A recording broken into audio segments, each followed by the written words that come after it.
Mission successful সেই মজা হচ্ছে ये देखो हमारा पास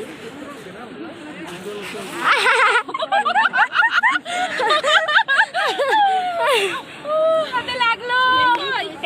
হ্যালো ফ্রেন্ডস, গুড মর্নিং। কেমন আছো তোমরা সবাই? আমরা আজকে লাচুংয়ে আছি। তো এখান থেকে পুরো একদম জিরো পয়েন্টে যেতে চলেছি, কিন্তু মানে দুঃখের বিষয় আমি যেতে পারবো না, যেহেতু ওই যে আমার কিউট বেবিটা রয়েছে। তো দেখা যাক কি করি আর না করি। আর এই যে আমরা এখন পুরো আস্তে আস্তে রেডি হচ্ছি। এখন প্রায় সকাল 6টা বাজে না, আমাদের স্নান টান সব কমপ্লিট, ব্রাশ করা সব কমপ্লিট হয়ে গেছে, এখন 6টা বাজে। কিন্তু এই যে আমরা আছি যে রুমটাতে, তার পাশে যে মানে জানালাটা রয়েছে, উইন্ডোটা, সেখান দিয়ে যে কি অসাধারণ লাগছে দেখতে ভাই, তোমাদের কি বলবো। চলো তোমাদেরকে একবার দেখাই, 1 মিনিট দাঁড়া। দেখেছ? ওয়াও, কি সুন্দর দেখতে পাচ্ছ ওই দূরে, একদম দূরে। এই যে আমি জুম করে দেখানোর চেষ্টা করছি, দেখো কত বরফ জমেছে। ওফ, লাইফটা আমার।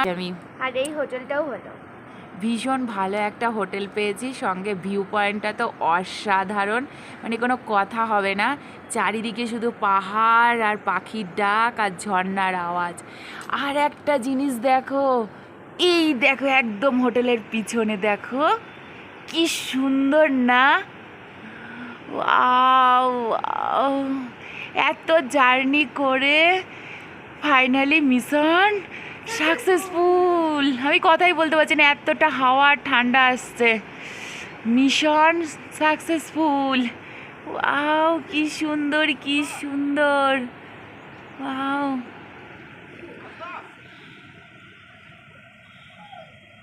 এই দেখো এইগুলো হোটেল তৈরি হচ্ছে এখনো। এই যে আমাদের গাড়িটা দাঁড়িয়ে রয়েছে, এই যে একটা গাড়ি, আমাদের দুটো গাড়ি আছে।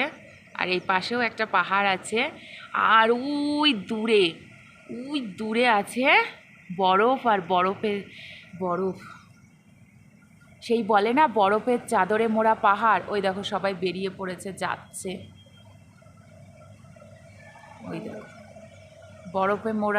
বরফের চাদরে মোড়া পাহাড়, ঠিক সেরকমই। আমি আর নিজেকে সামলাতে পারছি না। তো চলো ঝটফট করে যেটুকু রেডি হওয়া বাকি আছে সেখানে যাই। আর এই যে নিচে এইখানটা বসতি, ওই দেখো ছোট্ট ছোট্ট ঘর, কাঠের ঘর এখানে থাকে।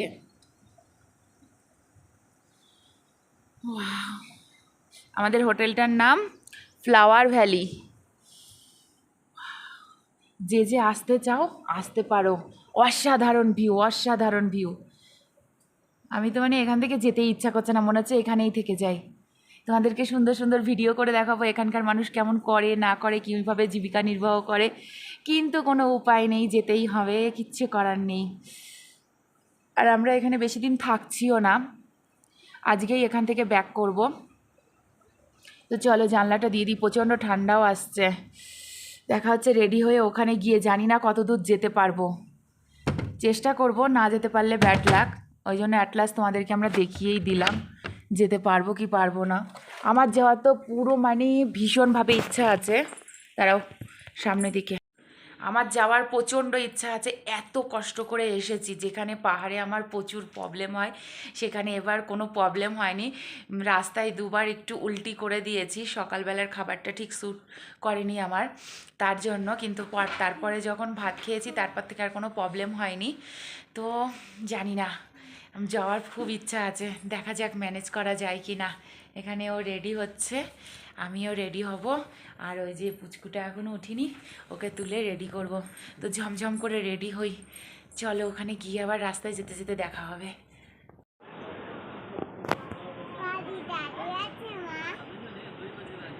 সকাল সকাল পুরো একদম ব্রেকফাস্ট ম্যাগি খেতে খেতে, আর এই যে দূরে পাহাড়ে বরফ, এই দেখতে দেখতে পুরো একদম জমে যাবে। নাও,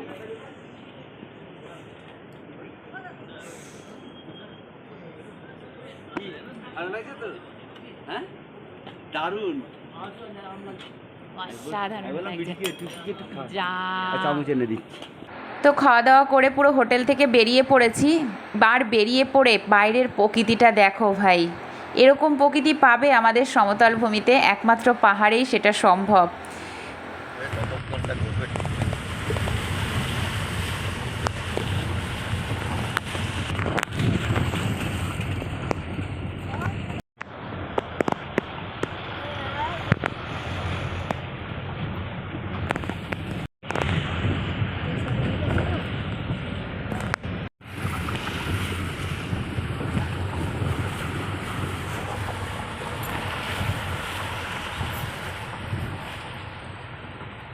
চর্বি গাই। ও ভাই কি দেখলাম, এটা ইয়াংথাম ভ্যালিতে আমরা আছি। তো দেখো চারিদিকে শুধু সাদা বরফ আর বরফ, আর আকাশের মেঘটা এসে পুরো একদম বরফের সাথে লেগে পড়েছে। অসাধারণ লাগছে, যেটা দূর থেকে দেখতাম সেটা অনেকটা কাছে চলে এসেছি। আর এরপর চলো নিচেই নিয়ে যাই তোমাদেরকে।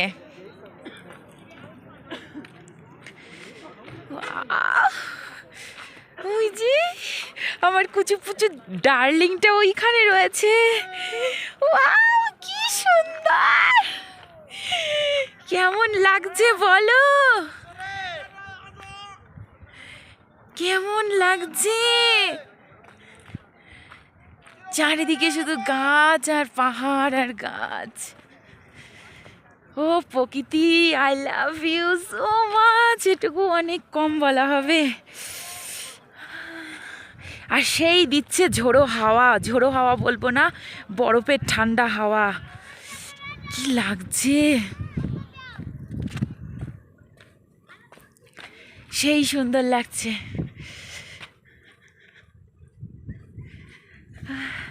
চলো ওই নদী বয়ে যাচ্ছে, বরফ গলা জলে তিস্তা নদী বয়ে চলেছে।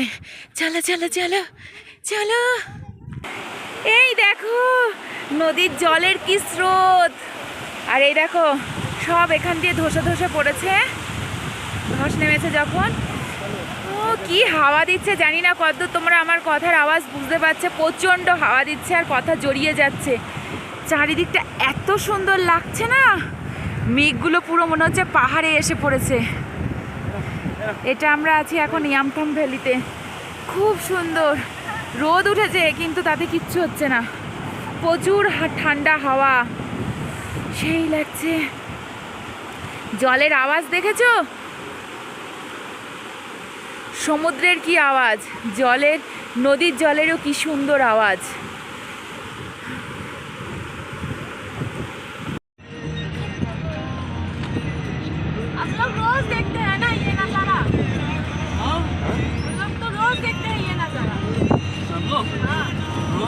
ইয়াংথাম ভ্যালি থেকে আমরা পুরো জিরো পয়েন্টের উদ্দেশ্যে আবার যাচ্ছি গাড়ি করে। তো যেতে যেতে ড্রাইভার দাদাকে জিজ্ঞাসা করছি, आप लोग तो ये नज़ारा रोज़ देखती हो ना? তো ড্রাইভার দাদা বলছে, ও তো হ্যাঁ, কি সুন্দর জায়গায় এরা থাকে, কিন্তু এদের জীবিকাটা সচ্ছল নয়। তো জিরো পয়েন্টে চলে এসছে দূরে। আর এইগুলোতে আগে ডিসেম্বর মাসে আমরা তো মানে এসছি, এটা মে মাস, ডিসেম্বর মাসে এইগুলো পুরো বরফে ভর্তি থাকে, জায়গায় জায়গায় বরফ আছে, কিন্তু আমাদের খুব কষ্ট হচ্ছে। আর ওখানে বাবা আর মেয়ে মিলে ছবি তোলা হচ্ছে। আর আমার বড় মেয়ে চলে গেছে ওই বরফের জায়গাটায়, জানি না কতদূর যেতে পারবো। চারিদিকে এই দেখো মেঘ আর বরফ আর পাহাড়। ওই যে গাড়িতে সব রয়েছে, অনেকেরই কষ্ট হচ্ছে, কেউ যেতে পারছে না ওইখানটায়। ও বলছে এখানে আসো না, এখানে আসো না। আর আমি মেয়েকে খাওয়ালাম গাড়ি থেকে এসেই, ফার্স্টে খাইয়ে না এইখানটার এই জল দিয়ে আমি বাটিটা ধুলাম, কি ঠান্ডা জল। মামা এদিক তাকাও একটু, এদিক তাকাও, এখানে বসবা। আমি তো বাটি ধুয়ে নিয়ে গেলাম, প্রচণ্ড ঠান্ডা জল, আমার হাত পুরো কাঁপছে। এই একটু জল নিয়ে খেলা করা, একটু ছবি তুলে দিই। জলে হাত দিয়ে রাখো, প্রচণ্ড ঠান্ডা, বরফ গলা জল না। চলো না একটু এগিয়ে যাই, যেতে পারি যদি, কষ্ট হচ্ছে যদিও। কিন্তু এত কাছে এসে একটু যাবো না? ওগো, পড়ে যাবা স্লিপ কেটে। আরে এই কাজ দেখো, কাজ দেখো, মা গো মা।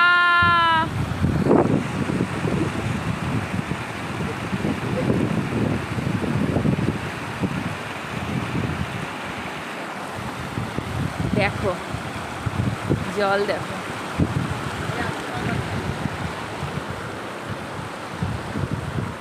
ওই বরফের জায়গাটায় দেখি যেতে পারে নাকি। আমরা গামবুট পাইনি, তো এই সাঁকোটা পার হয়ে এখান দিয়ে যাব। তো চলো তোমাদেরকেও নিয়ে যাব। ওইখানটায় বরফ আছে।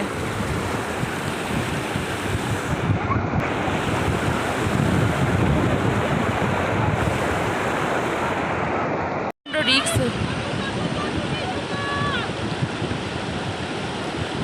হয়ে গেল। জুতো খুললো কি করে?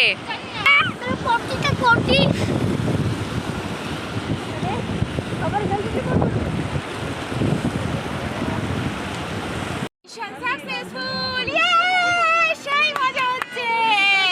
ये देखो हमारा पास।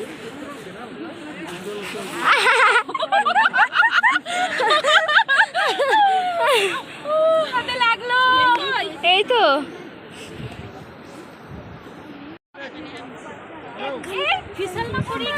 আমি, আমার মেয়ে আর আমার বোন আর বোনের ছেলে তো ভীষণ মজা করছিলাম বরফের ওখানে। আমাদের টিমের যতগুলো মেম্বার ছিল কেউ যায়নি, শুধুমাত্র আমরা 4 জনাই গেছি। কিন্তু গাড়ির কাছে যখন এসে পৌঁছেছি, একটু মজা করতে তো টাইম লাগবে না? কতটা উঁচুতে গেছি, একটু বরফ নিয়ে খেলা করেছি, তারপরে যখন গাড়ির কাছে এসেছি, এসে শুনি একটা গাড়ি অলরেডি ছেড়ে দিয়ে চলে গেছে। কারণ ওই গাড়ির যারা ছিল তাদের সবার খুব শরীর খারাপ করছিল, শ্বাসকষ্ট হচ্ছিল, ওর জন্য একটা গাড়ি ছেড়ে দিয়েছে। এবার আমরা যে গাড়িতে গেছি সেই গাড়িটা ছাড়তে পারছে না, আমাদের জন্য ওয়েট করছে। তো আসার সঙ্গে সঙ্গে গাড়ি ছেড়ে দিয়েছে। দেখো ওইখান থেকে বেরিয়ে আসার পর দুদিকে যে মানে গাছ রয়েছে আর মাঝখান দিয়ে রাস্তা যাচ্ছে, এটা দেখতে প্রচণ্ড সুন্দর লাগছে, ও অসাধারণ লাগছিল দেখতে। আর এই যে জিগজ্যাগ রোডটা, এই রোডটা আমার প্রচণ্ড ভালো লাগে, কিন্তু একটুও ভয়ও করে যে কিভাবে বেঁকিয়ে বেঁকিয়ে রাস্তা তৈরি হয়েছে। একবার উপরে উঠছি, একবার নিচেই নামছি, একবার উপরে উঠছি, একবার নিচেই নামছি, অসাধারণ লাগে। আর এরপরে না হোটেলের রুমে গিয়ে আমরা যে ভিডিও ক্লিপগুলো সেইগুলো আর তোমাদের সাথে শেয়ার করা হলো না, কারণ প্রচুর ব্যস্ততার মধ্যে ছিলাম। আমাদের যেহেতু চেকপোস্টের ওখানে চেকিংয়ের টাইম ছিল বিকাল 4টের মধ্যে, তা না হলে বন্ধ করে দিতে পারে, তার জন্য প্রচণ্ড তাড়াহুড়োর মধ্যে দিয়ে আমরা পুরো বেরিয়ে আসলাম। আর এই দেখো রাস্তার উপরে ঝর্ণা পড়ছে, পুরো মনে হচ্ছে সিনেমার শুটিং হচ্ছে না। ভীষণ ভালো লেগেছে আমার এই জায়গাটা, তা ভালো করে নিতে পারলাম না ভিডিও ক্লিপটা। আর চারিদিকে না আস্তে আস্তে প্রচুর মেঘ করেছে, প্রচুর মেঘ করেছে, এত মেঘ করেছে, মেঘগুলো মনে হচ্ছে হাতে ছোঁয়া যাচ্ছে, এরকম মেঘ করেছে। তো পাহাড়ি এলাকায় প্রচুর জিগজ্যাগ রোড আছে। এই দেখো কেউ মানে উপরের দিকে যাচ্ছে আর কেউ নিচের দিকে, কেউ হোটেলে লাচুং থেকে ফিরছে, এটাই তোমাদের সাথে দেখাচ্ছিলাম। দেখেছো কীরকম মানে রিক্সের মধ্যে দিয়ে এখান দিয়ে যাতায়াত করা হয়। রিক্স থাকলেও আমার বেশ ইন্টারেস্ট লাগে তার মধ্যে যাতায়াত করতে। আর চারিদিকে এত মেঘ করেছে না, মনে হচ্ছে যখন তখন অন্ধকার করে বৃষ্টি নেমে আসবে। তো বলতে বলতে সেটাই হয়েছে। দেখো চারিদিকে পুরো অন্ধকার, মনে হচ্ছে না সেই ভূতের কাহিনীর কথা, যে ঝম করে একটা ভূত রাস্তার উপরে এসে দাঁড়ালো আর আমরা চিৎকার করে উঠলাম, এরকমই একটা সিচুয়েশান তৈরি হয়েছে। তো চারিদিকে প্রচুর বৃষ্টি হচ্ছিল, দেখতেই পাচ্ছ তোমরা। তো এই করতে করতে তো আমরা লাচুং থেকে পুরো একদম সিকিম বর্ডার ক্রস করে চলে আসছি তোমার গ্যাংটকের উদ্দেশ্যে। আমাদের বাড়ি হোটেলের রুমে যেতে যেতে অনেকটা রাত হয়ে যাবে। আমরা মানে সবাই হয় না একসাথে অনেকগুলো টিম মেম্বার গেলে পরে একটু ঢিলেমি হয়। তো আমরা মজা করতে গেছি, মজা করতে তো একটু টাইম দিতেই হবে না বলো, তা না হলে ঘোরার মজাটা কোথা থেকে আসলো। তো আমরা মজা করতে করতে কোথা দিয়ে টাইম পাস হয়ে যাচ্ছিল সেটা বুঝতে পারছিলাম না। তার জন্য ড্রাইভার দাদা একটুখানি বলছিল যে आप लोग बहुत ज़्यादा टाइम ले लेती हो सब कुछ में। तो वो तो है ही, हम लोग थोड़ी ना बार बार आती हूँ इस जगह में। তো এইসবই বলা বলে করছিলাম, সেটাই তোমাদেরকে মানে শুনতে পাচ্ছ না হয়তো, আমি ভয়েস ওভার দিচ্ছি এখন। আর এই জায়গাটা আমার ভীষণ ভুতুড়ে লেগেছে। তো চলো এরপর হোটেলে গিয়ে দেখা হচ্ছে। আর শরীর চলছে না, সিকিম থেকে এখন রাত বাজে, দাঁড়াতে যাচ্ছি 10:30 বাজে। এখন ফিরলাম, এখন ফ্রেশ ট্রেশ হয়ে ডিনার করে একদম শুয়ে পড়বো।